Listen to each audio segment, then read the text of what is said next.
that's not the only thing on the agenda. The Bears have a new head coach, and speaking of head coaches, Raiders tackle Donald Penn is here to share his thoughts on Oakland's new $100 million head man. That is a lot of money. First, though, what a game last night in New Orleans. The Panthers giving the Saints all they could handle in their third meeting of the year with a challenge for Drew Brees. Beat us through the air, and he happily obliged to the tune of 376 passing yards, 80 of which came on this heads-up play to a receiver that was not supposed to get the ball here. Ted Ginn, who was open when Mike Thomas was not, and the Saints were on the board first, 7-zip. Cut to the fourth, Saints with a 5-point lead with 2 minutes left, and they go for it on 4th and 2 at the Panthers 47, and they don't get it. So Carolina has the ball and lots of time and a short field. But the Saints D comes through with the stop. A massive sack to end the game with 11 seconds left, and the Saints are headed to the divisional round with a 31-26 win. Feels good. It's hard to beat. It's hard to beat a team 3 times, especially a team as prideful as the Panthers. And we got a lot of respect for those guys. Got a lot of respect for that coach and that defense. And we always have battles with those guys. So we knew this was going to be an extremely tough task. We knew we needed to play a near flawless game and make the plays when we needed to make them. It was a team effort, and so there's no better feeling than knowing that you just won a playoff game as a team, and now you're on to the next one. Come here, just to get a shot. We came here to win, and that's what we didn't do.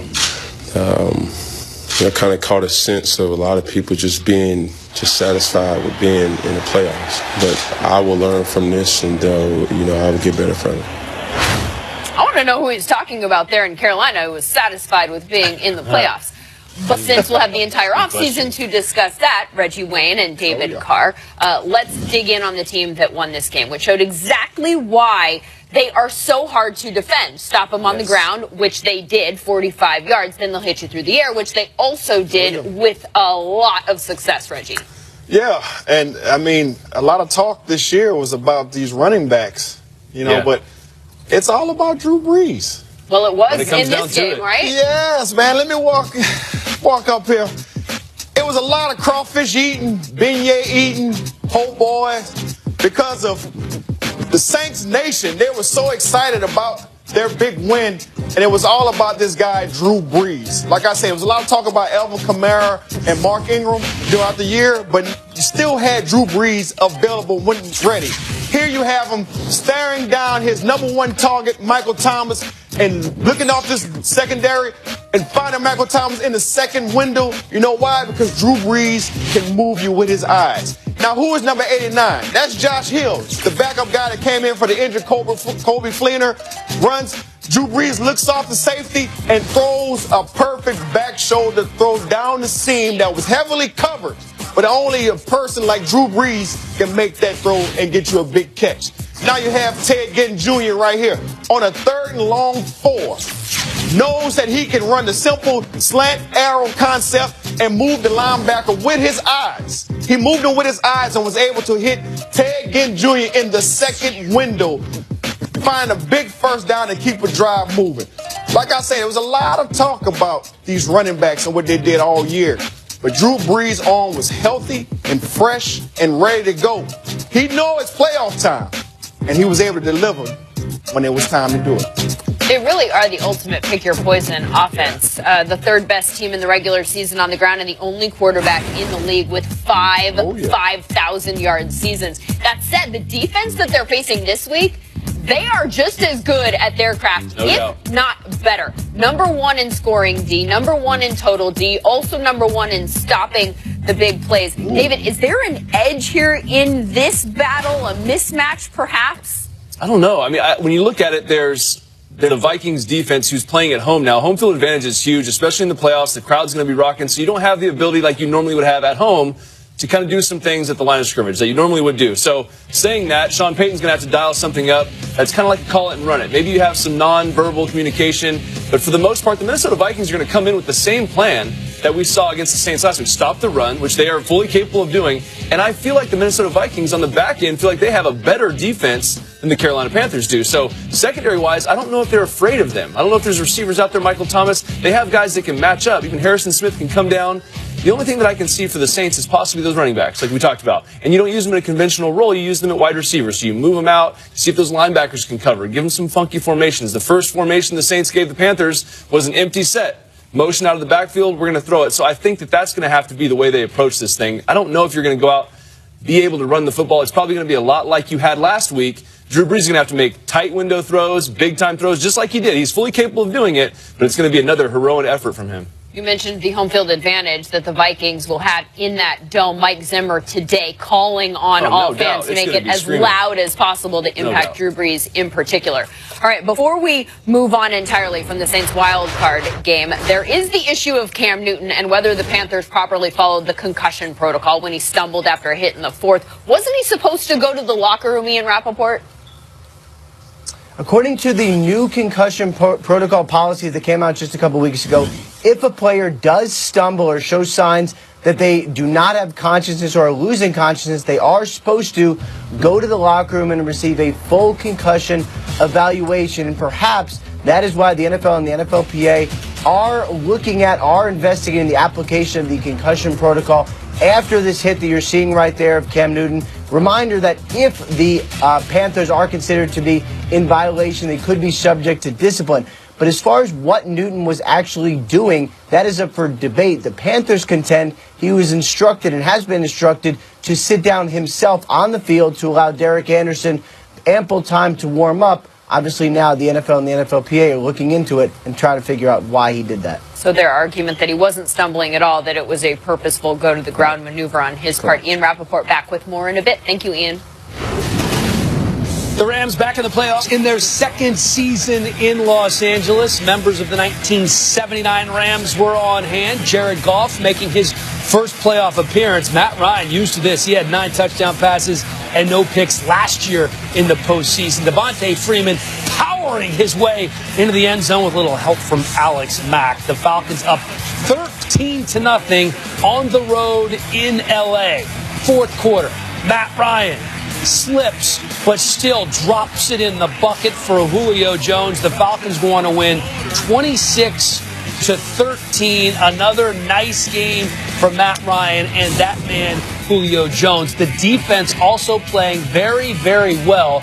Take a look at the numbers for the Falcons defense. The last couple of weeks, they have allowed 10 points and 13 points. Speaking of defense, one of the best to ever do it right here, the postseason sack king, Willie McGinnis. And I don't know if you saw this last week, but there were several polls in Philadelphia asking which team the Eagles fans wanted to see. And the majority wanted to see the Falcons as opposed to either the Saints or the Panthers. So they're going to get their wish.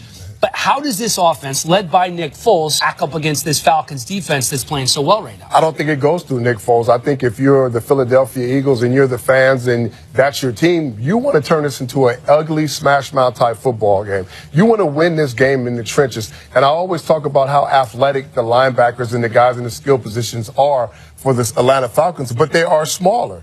They do a great job at covering out of the backfield. They do a great job at pursuing to the ball. Yes, they can get after you with the front four. They have athletic defensive linemen. But if I'm Philadelphia and I'm looking at the atmosphere, it's cold, it's going to be rigid. Our team is built for this. We got 3 big running backs that like to ground it out, that are physical, that want to pound you. I'm going to turn this into an ugly football game. If you try to go out there and finesse with Nick Foles against this defense, they'll continue to do what they've been doing for the last few weeks. They'll get after the quarterback, they'll take the football away, and they can match up when you try to throw the ball. So turn this into an ugly physical game up front. So the Eagles fans may have gotten who they wanted, but it's the first time since the playoffs were expanded in 1990 that a 6 seed is favored on the road over a number 1 seed. Meanwhile, over in the AFC, the Chiefs had their season ended by the Titans, but you can't put it on Alex Smith. The Chiefs quarterback led the NFL passer rating this season and was solid once again in that wild card game against the Titans. That's one of the reasons why his OC is now a head coach. Let's bring in Ian Rappaport one more time. Matt Nagy moving on up from OC and KC to head coach in Chicago. Only 2 seasons as an offensive coordinator and only 6 games actually calling the plays rap sheet. What sold Chicago on Nagy? Well, a lot of it was the way he worked with the quarterback. Should be noted that Alex Smith did have the best year probably of his career And when Nagy took over play calling duties, the Chiefs offense exploded once again. This is what the Bears believe and hope that they are getting. Help at the quarterback position. And so much, Dan, of their search was about going something not John Fox. They wanted young. They wanted offense. They wanted someone to help with the quarterback position. They believe they got that. They have Mitchell Trubisky, who they'd like to take the next step. Next year, perhaps Nagy can do for Trubisky what they did for Alex Smith. The expectation is he signed a 4-year deal concurrent with Ryan Pace, and they're excited about the future. And he becomes the third youngest head coach in the NFL behind McVay and Shanahan. Adam Gase, also 39, but he's a month older. Meanwhile, Bill Belichick speaking for the first time since a controversial article by Seth Wickersham last week that had all of New England in an uproar. The story described a tenuous relationship between Belichick and Tom Brady, indicating the Patriots dynasty could be crumbling. Then there was another story that linked Belichick to the Giants head coaching job. Hey, Bill, there was a report in the New York Daily News this weekend that you would have some interest in coaching the Giants. Just want to see if there's any truth to that. Right now, my interest is trying to do the best I can for our football team to get ready for Saturday night against Tennessee. That's where my total focus is. Is your intention definitely to be back with the Patriots next season? Absolutely. Former Raiders head coach John Gruden will be introduced as the new Raiders head coach at a press conference tomorrow. Gruden left the broadcast booth after 9 years for a good reason. Playing well. Jalen Ramsey and A.J. Boye allowing a total of 60 yards in coverage yesterday. Ramsey with a passer rating when targeted of 36.7 and Boye with a 79.2. We'll get a slightly tougher challenge this week, though, especially if Antonio Brown is back in the lineup. The Steelers wideout, who missed 2 games with a calf injury, has been working out with Ocho Cinco and was back at practice today, playing coy about whether or not he'd play this weekend. We'll see. I'm not trying to measure things and give you guys synopsis on how I'm going to be. If I'm out there, I'm going to get his team all. I'm going to be who I am. I can't change who I am. I'm going to be who I am, my best self. And that's what I'm going to do. I'm going to give the team my best foot forward.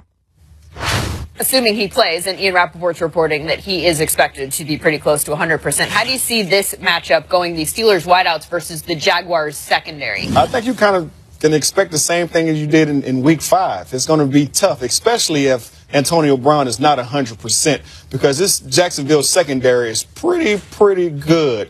A.J. Boye and Jalen Ramsey, those guys are smothering type of cornerbacks, and that's what they've been doing all year. So this Pittsburgh Steelers receiving core is going to have to step their game up even more, especially if Antonio Brown is not 100%. You're going to need to see more Juju Smith-Schuster and also Martavis Bryant playing big football at this time. Just to remind people, and you're seeing it on your screen, you mentioned that it will be similar to what happened in Week 5. Yes. That was an awful game for Ben Roethlisberger. Maybe one of the worst of his entire career. 5 picks, 2 returns for a touchdown. He had a 37.8 passer rating. This was the game in which he kind of questioned whether or not he still had it after the game. So if you think that it's going to go similarly through the year, then how does Pittsburgh deal with that? Well, you better sit back and you watch that film and you look at your stallion in your backfield, Le'Veon Bell, and you need to make sure he has the ball in his hands at some point in time at the end of the game, 30 to 32 times, whether it's passing or rushing the ball. You need to use him heavily, and that way you can keep Big Ben away from tough situations, throwing against that stacked defensive backfield. Well, because if one thing is certain, the defensive backs that Antonio Brown will be facing this week, they're a little bit better than Ocho Cinco. Absolutely. When it comes to playing that position. Just a little bit. Andy Reid, 1-3 in the playoffs as the Chiefs head coach, taking on Mike Mularkey and the Titans. 3rd and goal here. You may never see this play again. Marcus Mariota is scrambling, desperately trying to make something happen. Still behind the line of scrimmage, catches his own pass and dives in for the touchdown. Quarterback screen. Has that ever happened to you, Mike? No, it's fantastic. Every quarterback wants that to happen. Catch your own touchdown pass? Are you kidding me? This is in 3D.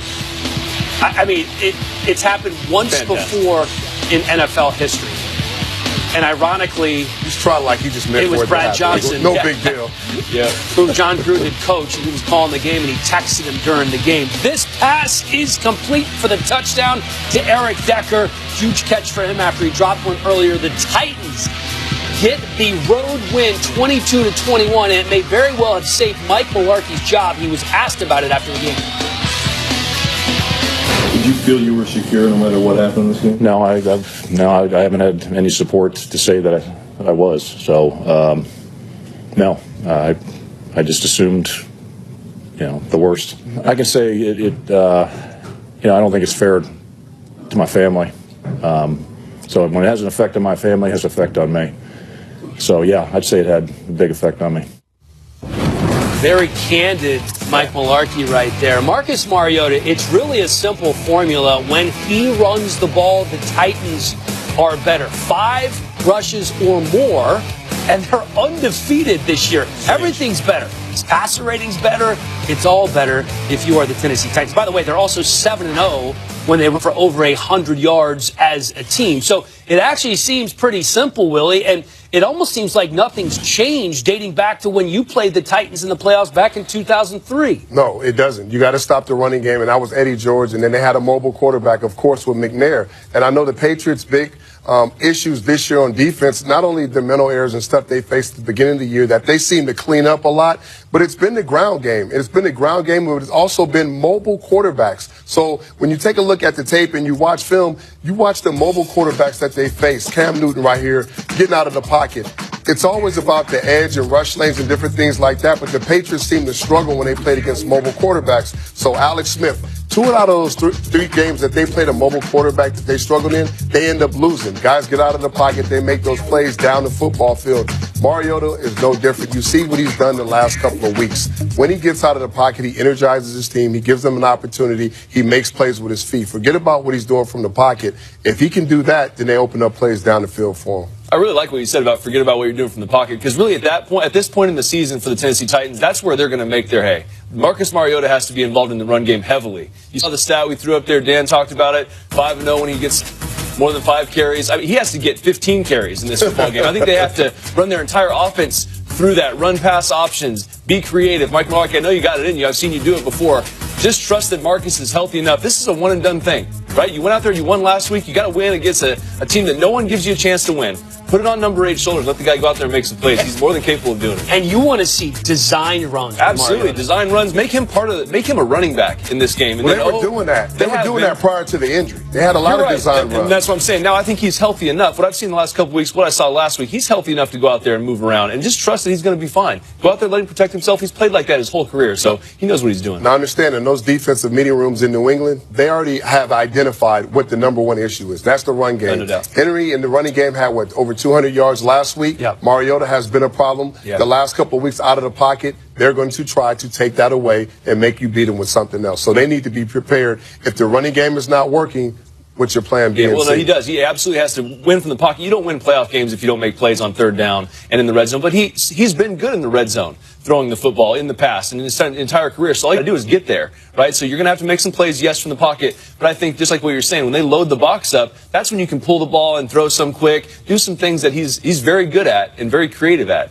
Those guys on the other side of the ball, they can score points, too. Yeah, you got to do something different, man. You can't be the same old The Titans are massive underdogs going into Foxborough. That means nothing in the playoffs. They just won their first playoff game in 5,117 days, going back to 2003. We're talking about the last time Willie played them.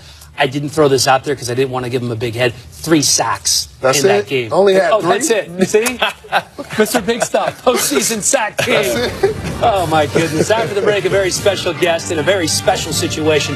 Oakland offensive tackle Donald Penn joins us live. Austin is the DC for Marvin Lewis in Cincinnati. Austin is replacing Paul Gunther, who's joining John Gruden's staff with the Raiders. Speaking of Gruden, he's putting together quite a staff, and he will officially be introduced as the Raiders' new head coach tomorrow. Gruden making a return to coaching after 9 years in the broadcast booth. Let's check in with James Palmer at Raiders headquarters. It was raining there earlier. Hopefully that rain has gone away just a little bit, JP. Disappointing season for the Raiders, obviously. This should lift some spirits, I would say. Yeah, I don't think the mood around the facility really assimilates at all with the weather that I'm standing in, Dan, by any means. Look at it, 20 years ago to the day, John Gruden was first hired by the Oakland Raiders. And now you fast forward to today, the day before the press conference. Tomorrow, 3 o'clock Eastern, 12 local time, where I'm told it will be a much larger affair than that of Jack Del Rio's a couple of years ago. And you look at the magnitude of the situation, a $100 million contract, a team that is relocating and looking to make an impact and have success prior to going to a city like Las Vegas that has never had an NFL team. And the one thing that will be focused on here, Dan, is what will John Gruden do with Derek Carr? How will that relationship grow and fix some of the issues that they had with the details on offense that Carr was upset with this past season? John Gruden, by the way, 7 seasons in Tampa, won a Super Bowl in his first year. Then over the next 6 seasons, JP, 45 and 51. Lindsay? And here is what he will be looking to improve upon next season in Oakland. As you see here, the offensive statistics went in the wrong direction from 2016. Looked like they were building towards something that could be special in 2017, and then kind of a step back this season. Here for more on that, and more specifically, the ways in which John Gruden maybe might help them take that next step. Donald Penn, Oakland Raiders left tackle, recovering from surgery here 3 weeks ago. John Gruden, your head coach. What are your thoughts on that? Because this is a guy that you are familiar with. You played for him your first 3 years in the league in Tampa Bay. Yeah, I'm very familiar with Coach Gruden. You know, I gotta get my hats off, man. You know, Coach Del Rio came in and he did a great job. You know, he did a great job changing the culture. You know, changing the Raiders culture, getting everything going and get everything going in a positive direction. And I'm sad to see him go. But us as players, you know, we didn't do a good enough job to help Del Rio keep his job, and that's the name of this business. But, you know, Coach Gruden, he's coming into a good situation. You know, I'm looking at it like, I joke with people, I kind of look at it like Steve Kerr when he got the Warriors, you know. Coach Gruden's coming into a great situation where he has a lot of pieces in place already, and he's not going to do too many things but tweak a couple of things here. And me knowing Coach Gruden, his mentality and the excitement and energy he's going to bring, I mean, I don't think there's any coach in the NFL that brings that kind of excitement. You guys hear him on Monday night. You see how excited he is for football. So bringing that in, it's going to trickle down to the building. Well, he loves everybody on Monday Night Football, so he's, you know, I'm sure that's not going to be the case as the head coach. You're not going to get that type of message where everybody's amazing at everything that they do. You said that he'll just have to tweak a couple of things here and there. And it looked like that in 2016. Like that was the offense and what you guys were just a few tweaks away from maybe going to the Super Bowl. But it didn't play out that way this season. Why do you think that is? You know, we didn't live up to the hype at all. You know, we had a lot of hype coming into the season, and we didn't live up to it. We showed signs of it at times in the season. And when you show signs of it just at times, you get 6 wins. You know, we weren't consistent enough. Last year, we won the turnover battle a lot, and that what helped us win a lot of games. This year, we were at the bottom of the turnover differential. So, you know, that's one big part, man. We couldn't get the run game going consistently. We showed signs at times. We showed signs at times of being a great offense. We showed signs at times of being a great defense, and that gets you 6 wins. We have to be more consistent. We have to stop making the little mistakes that we were making last year. And, you know, we have this whole offseason to get it going. I talked to Coach Gruden, and I told him, I said, Coach, I said, you about to walk into a room full of hungry dogs that are hungry, mad, and upset. We're mad. We ain't happy with the way we left last season. I've talked to the guys. I talked to Derek. I talked to Matt. We're not happy. We had our bar set high, and we failed last year. So, you know, we know what we did, and we had that mentality, and we had that hungriness coming in this offseason to get it going and get back on track. And Coach Gruden's going to walk into a bunch of hungry dogs. You're not going to be sitting with me next year at this time of year. You're going to be playing still? Yeah, I'm going to be in the playoffs, definitely. Well, hopefully you are back on the field sooner rather than later. One last thing, who wore it better? Now, I mean, his outfit kind of clean, though. I got to give it to him on the outfit, man. The outfit, he out there real flamboyant, but I'm about to give it to me. You know what I mean? I'm a little fresh in the suit. I don't get dressed up too often. Antonio Brown rolling around with his one-legged scooter, just like Donald Penn, who will be with us for the rest of the hour and then the next hour of NFL Total Access as well. And again, that John Gruden press conference tomorrow, introducing him officially as the Raiders head coach, noon Pacific time, and you can watch it right here on NFL Total Access. Still ahead, 8 quarterbacks left, but who is the one to watch? or not? Second down and goal from the 3. At the top, give it to Freeman. He's going to bust his way as he leans and gets in. Touchdown behind Alex Mack. This is going to be hauled in by Jones for a touchdown. 26-13 will be the final, and Atlanta will move on to Philadelphia. I'm Steve White, and joining me on today's Reporters Roundtable, we've got Mike Silver there in the center square and Mike Garafolo on the outside square. And guys, we saw Atlanta go on the road, come to Los Angeles, and knock off the Los Angeles Rams. Mike Silver, I'm going to start with you because you were at that game with me. Is this version of the Falcons more dangerous than last year's team that went to the Super Bowl? Wow, that is a loaded statement given that last year they were just boat racing everybody, including the Patriots for the first 2.5 quarters of the Super Bowl. But this is obviously a much different situation. They snuck in as the 6th seed. They're going to have to do it the hard way. But I believe, Steve, that head coach Dan Quinn's temperament and what he exudes to his players is perfect for this chore. They know how to turn it up come playoff time. And you just saw the grittiness against the Rams. You saw Devontae Freeman playing hurt, gutting it out and being productive. Defenders flying to the ball. And Dan Quinn telling me the day before the game, I wouldn't want to play us right now. And then they went and shut down that Ram offense. Now they get the Eagles, but without Carson Wentz, with Nick Foles.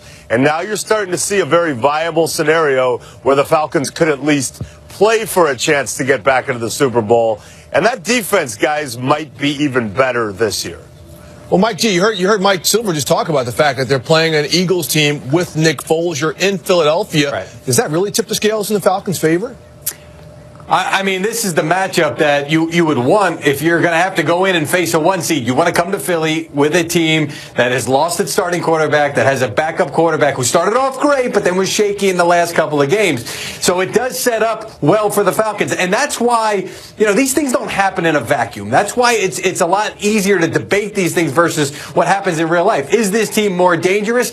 No. Last year, they had an outstanding offense. Their defense might be playing a little bit better. Mike Silver is right about that. That's the feeling here in Philadelphia. But it's the path that's going to be a little bit different. And it's the fact that they have that experience. I had a conversation last week with Mohamed Sanu talking about how everybody in that building that had been there through that run last year knew, okay, now it's time to turn up the intensity. And you could see that change in intensity and energy during practice this past week. So intangibles, that is why the Falcons could be more dangerous because of that experience they had last year. But they're just going to have to make sure that everything comes together. That running game, that defense continues to play well, and then pop the big plays wherever they can. Very interesting because entering the season, we thought that experience of losing in the Super Bowl was going to come back and really haunt the Falcons. And now we're sitting here saying the experience of going through that could actually be the aid in the process. Guys, I think the one thing that makes the Falcons most dangerous, you both have mentioned it, is the defense. I mean, speaking to the Rams before and after the game, the speed of their defense, the discipline, Deion Jones at middle linebacker. He is someone who is a big problem causer. Grady Jarrett up front. And then those corners, I think that is a huge advantage for them going to this game for the Eagles. And the fact that you've got Matt Ryan, who I thought played pretty well against the Rams, in your pocket, that's the ace in the hole as they move along. Okay, good job, guys. Got to go ahead and close out this edition of the Reporter Roundtable. There's no doubt that this dude makes the Falcons dangerous at all times. 9 catches, 90. The best weekend of the year, just 5 days away. Everything kicks off Saturday in Philadelphia. Things wrap up on Saturday in Foxborough. Then it's on to Pittsburgh and Minneapolis on Sunday. We have reporters with all the bye week teams. Let's start with Randy Moss in Minnesota.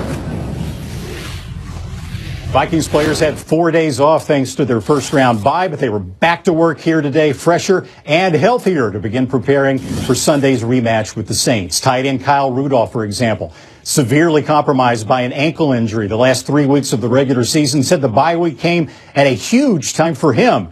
And first-team All-Pro cornerback Xavier Rhodes, who've been bothered by hip, hamstring, and ankle injuries this season, told me that the bye week was not just at a good time, it was at a great time for his injuries. Now let's go to the Patriots and Omar Ruiz.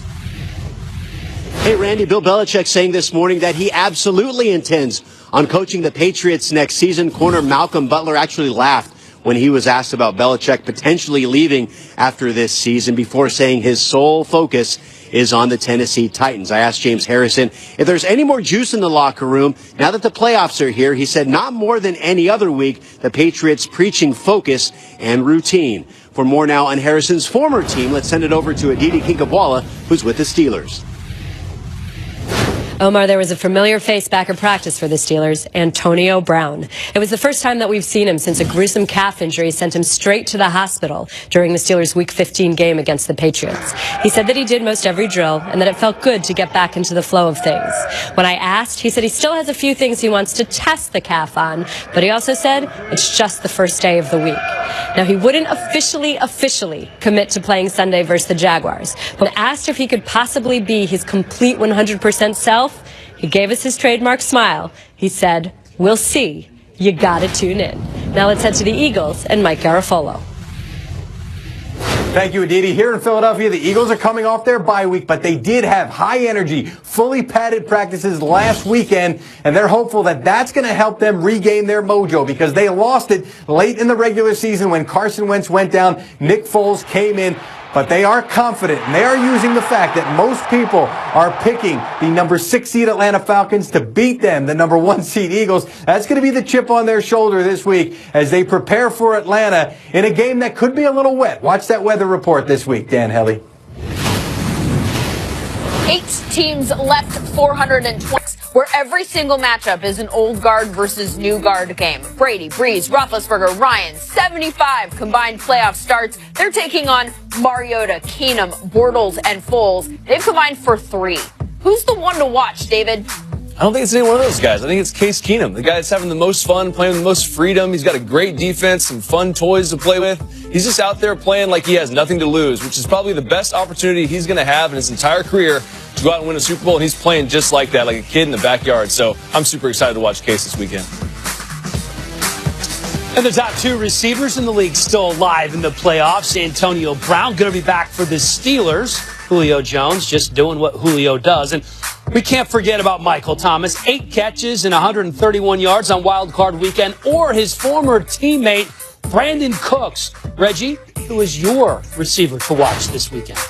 Dan, I think the receiver to watch is on Antonio Brown. Coming off his injury, I think everybody's going to be looking forward to seeing how healthy is he.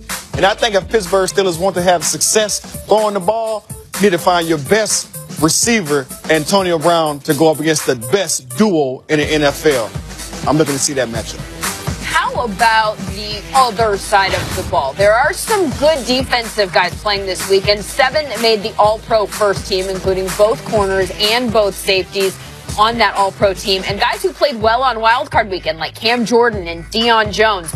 Who is the one you'll be watching this week, Willie? Listen, you can't talk to me about defense and expect for me to give you one guy, so I'm going to give you 2. Eric Kendricks for the Minnesota Vikings will have his hands full with the 2-headed monster, Kamara and Ingram out of the backfield and running the football, but my guy is Telvin Smith. He's the guy who had 10 tackles, 1 pick 6 against the Pittsburgh Steelers. Now, imagine this. When they go spread formation and the defensive backs line up all across the board, man to man, Telvin Smith is going to be lined up with Le'Veon Bell, one of the best running backs in the running game and in the passing game. And when we talked to him about if he was scared about playing Pittsburgh or his repeated performance, he hit him with, "I ain't scared." Who said running backs were devalued? It's the return of the running back this season. Le'Veon Bell, probably the best all-around running back in the game right now. Alvin Kamara has helped make the Saints cool again. Devontae Freeman, few have been better over the last 3 years. And then there is Derrick Henry, who had his best game as a pro in his first playoff game. Donald Penn, how about a running back to watch? Man, my running back to watch is going to be Fournette. You know, Jacksonville, they live and die by the run. So going into this game, you know Pittsburgh's going to load the box. And I want to see what they're going to do, what their answers they're going to have. They got to get the pass game going because, you know, you never know. If they don't get the pass game going, they're not going to have anything going. But Bell, he has the most patience of any running back I've seen. The way he sets up his offensive line and lets them create holes for him is something special. It's something special. In Pittsburgh, they have an answer if you do stop the run. They have a good passing attack. So it's going to be interesting. The final 8 playoff teams are winning quarterback with an 80-yard touchdown pass to Demaryius Thomas on the first play of overtime of Denver's 2012 wildcard game. against the Steelers. It is also the day that Marshawn Lynch made the earth shake in Seattle. His 67-yard game-winning tackle-breaking touchdown against the Saints, now affectionately referred to as Beast. Wait. That was in 2011. 5 years prior to that, on January 8th, 2006, some guy in a 55 Patriots jersey just terrorized the Jaguars quarterbacks. Who's that tackle? Byron Leftwich, David Garrard. We've got a single-game postseason record here with 4.5 sacks. To the face, is it? Also a clear playoff record, helmet, Willie. I call it now. which eventually got to 16 and still stands. What's that guy doing these days? I don't know, but that hair was long. Just back in hanging the day. out. We all cut it. We all have long hair while we play, and then we cut it when we get done. We need some cushion. 4.5 sacks in one game. Is there anybody that you can envision doing that this weekend or maybe next weekend? The game record I watched last week was Calais Campbell. I mean, he was wrecking shop in the trenches. He was all over the place versus the run.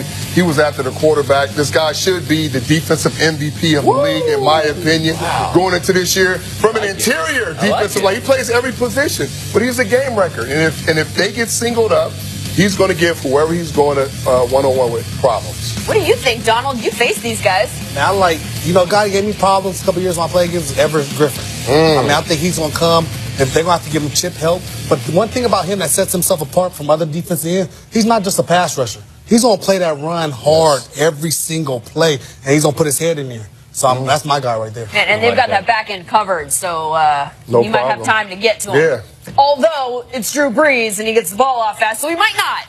Drew Brees. There's my analysis. That's a good job. Right. Since we're on pass rushers, is there a guy that you looked across the line of scrimmage at when you played? You said, please don't.